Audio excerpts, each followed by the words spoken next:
तालिबान की शहबाज सरकार को चेतावनी दी गई है। प्रोपेगेंडा फैलाने का काम बंद करे पाकिस्तान।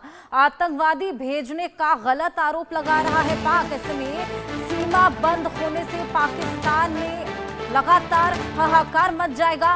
तालिबान की शहबाज सरकार को यह कड़ी चेतावनी दी गई है। तालिबान की ये चेतावनी है, प्रोपेगेंडा फैलाने का काम बंद करे पाकिस्तान। आतंकवादी भेजने का गलत आरोप लगा रहा है पाकिस्तान। सीमा बंद होने से पाक में हाहाकार मच जाएगा। तोरखम बॉर्डर जिसको लेकर लगातार यहां पर यह विवाद देखने को मिल रहा है, उसी को लेकर यह सख्त चेतावनी दी गई है। तो जिस तरीके से डुरंड लाइन पे ये पूरा विवाद छिड़ा हुआ है, इसके बारे में भी आपको बताते हैं।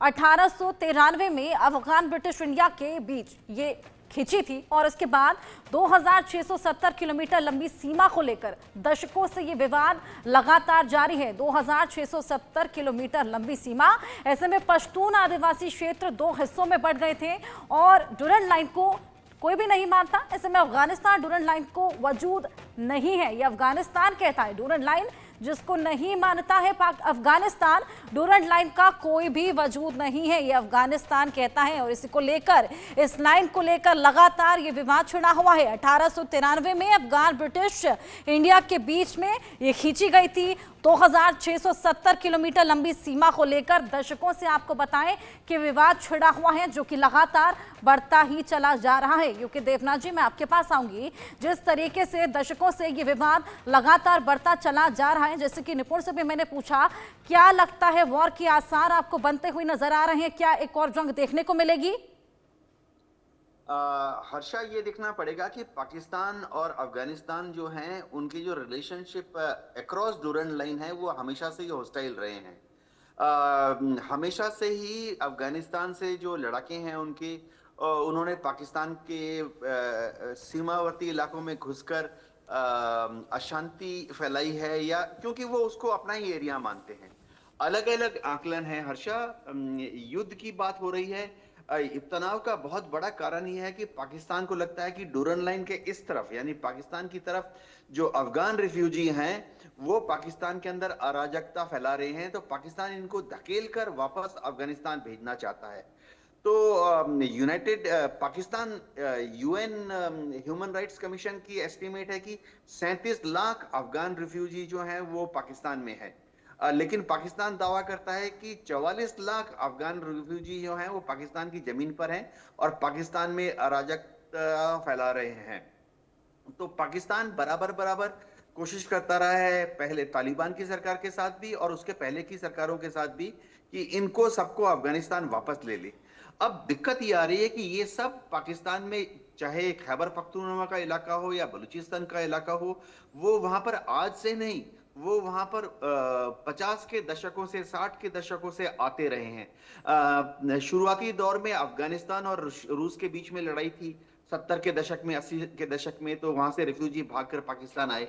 बाद में जो लड़ाई है 20 साल तक अमेरिका और अफगानिस्तान के तालिबान के बीच में लड़ाई हुई, तो बड़ी तादाद में रिफ्यूजी भाग के वहां से पाकिस्तान में आ गए। तो कोई कोई रिफ्यूजीज तो पाकिस्तान में ऐसे हैं जिनका भी सेकेंड जनरेशन या थर्ड जनरेशन पाकिस्तान में है। ऐसे में जब इनको धकेल के वापस भेजने की कोशिश करती है पाकिस्तान की सरकार, तो बॉर्डर पर बहुत टेंशन हो जाता है। क्या लड़ाई होगी? हाँ, इसके बारे में देखिए, जनरल मुनीर बहुत शातिर दिमाग हैं। उनको मालूम है कि उनको अपनी छोटी सी आर्मी और बहुत ही छोटी सी एयरफोर्स जो है, जो बची खुची एयरफोर्स है अभी पाकिस्तान एयरफोर्स की, उसको इंडिया की तरफ रखना पड़ेगा। तो वो अपनी फौजों का रुख जो है लड़ाई के लिए अफगानिस्तान की तरफ नहीं करेंगे। हाँ, उन्होंने वहां पर रेंजर्स को रखा हुआ है, बॉर्डर कॉन्स्टेबलरी को रखा हुआ है, थोड़ी बहुत पुलिस एक्शन के लिए। पाकिस्तान की आर्मी भी जब जाती है उस तरफ, छोटी छोटी टुकड़ियां जाती हैं अफगानिस्तान बॉर्डर पर, और जब मामला शांत हो जाता है तो वो वापस आ जाती हैं।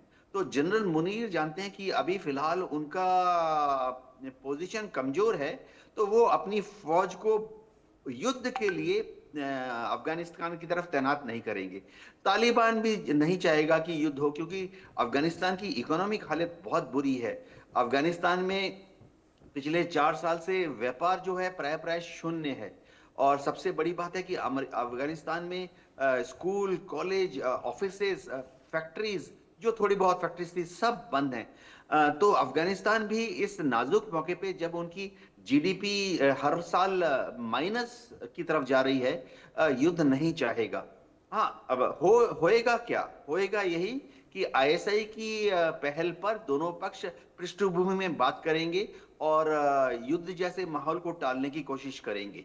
जी। बिल्कुल यूके देवनाथ जी, इकोनॉमी तो बिल्कुल चकनाचूर है ही नहीं, पर मैं आपके पास आऊंगी।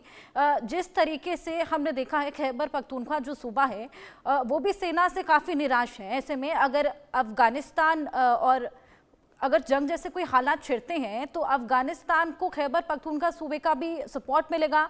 ऐसे में तो पाकिस्तान के लिए एक तरफ कुआं और एक तरफ खाई वाली सिचुएशन बन जाएगी। देखिए, क्या है ना कि अभी हम प्रेजेंट में बात करें, मुझे थोड़ा सा पॉसिबिलिटीज कम लगती है वॉर की। उसके देखिए दो तीन रीजन हैं कि चाहे वो अफगानिस्तान के अंदर चीन का बहुत ज्यादा क्या है आपका इन्वॉल्वमेंट है।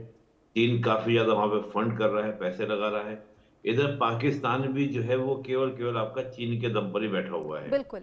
अमेरिका की ओर से तो दोनों को किसी तरह की कोई हेल्प मिलने वाली नहीं है। और हम देख रहे हैं कि अभी जैसे अमेरिका के साथ जो तल्खियां बढ़ी हैं अफगानिस्तान तालिबान की, कि चाहे वो तो वेपन को लेकर उधर से अफगानिस्तान ने कह दिया कि तुम वो तो भूल जाओ, 350 बिलियन दो और 3 ट्रिलियन का हिसाब दो। तो ये जो दोनों में तल्खी अमेरिका में चली है, तो वहां भी पॉसिबिलिटीज नहीं लगती।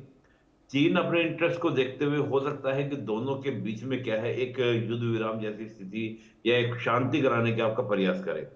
बात यहाँ बिल्कुल। पर क्या है कि अगर दोनों के बीच में, अगर दोनों की हम बात करें, चलो ठीक है अब चीन का फैक्टर हम हटा दें और दोनों ही देश जो है आपस में लड़ने के लिए तैयार हों, क्या दोनों ही देश लड़ने की स्थिति में है? मैं कहूंगा कि नहीं।